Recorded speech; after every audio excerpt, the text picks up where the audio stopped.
তো তোমরা আগের বাড়ি দেখলে বাড়ি আনার জন্য পুকুরে চলে গেছিলাম সবাই মিলে। এখানে চলেও এসেছি। আর এখানে আস্তে আস্তে বহুত অন্ধকার ছিল, অন্য বছর এখানে লাইট দেয় কিন্তু এবছর দেওয়া হয়নি। এখানে বামুন ঠাকুর পুজো করে নিচ্ছে আর এখানে সবাই দেখছিল দাঁড়িয়ে দাঁড়িয়ে পুকুরে কতটা জল না জল।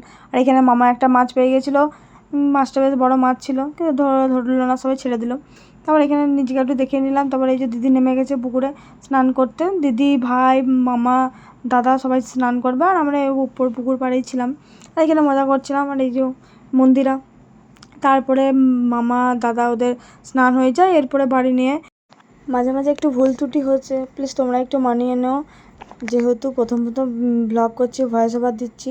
প্লিজ কিছু ভুল ত্রুটি হলে অবশ্যই কমেন্টে জানিও, সেটা ভুলটা শুধরে দেওয়ার চেষ্টা করব। এখানে জল নেওয়া হয়ে গেছে, এবারে সবাই মাথায় এবারে বাড়ির দিকে রওনা দিচ্ছি সবাই মিলে। আর এখানে একটু ভাই পোজ দিয়ে নিচ্ছে, ক্যাদ মেরে নিচ্ছে। ওই বছর না, এই সেকেন্ড বছর করছে। এখানে বাড়ি চলে এসেছি, বাড়ি নিয়ে এখানে পায়ে একটু জল দিয়ে বরণ কর।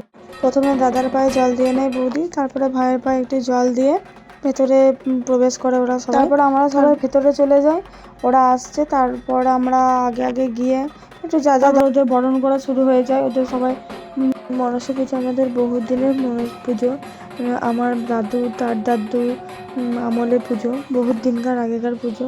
তাই আমরা খুবই জাগ্রত মা মনসা। আমরা হালকা করে একটু প্রণাম করে নিলাম। তার কিছুক্ষণ পরে বামুন ঠাকুর পুজোয় বসে যায়। পুজোর সময় আমরা সবাই বসেছিলাম নিচে। তার প্রথমে মা বৌদি বড় মা ওরা সবাই বসেছিল, তারপর আমরা এখানে পাশে একটু গল্প করছিলাম। আর অনেকজন এসেছিলো, ওদের সাথে গল্প করেছিলাম। আর এখানে এই যে বামুন ঠাকুর শুরু করে দিয়েছে পুজো করা। আর এখানে ভাইপো এই যে বকর বকর করছিল, ওই যে কী বলছে ওই জানে, এই যে নাচছিল, ওর খুব মজা লেগেছে। যেহেতু বাড়িতে পুজো, এই বড় হওয়ার পর এই প্রথম পুজো দেখছে ভালো করে। আগের বছর একটু ও ছোটো ছিল, সেজন্য অতটা বুঝতে পারেনি। এবছর তো একটু বড় হয়েছে, বুঝতে পারছে। এই যে বড় মা দুটো বৌদি, এদেরকে দেখে নিলাম।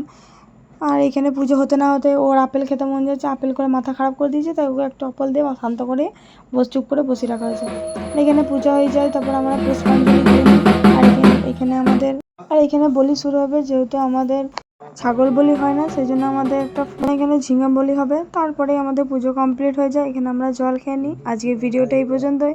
ভালো লাগলে like comment share and subscribe করতে ভুলো না। দেখা হচ্ছে পরের ভিডিওতে। Tata by.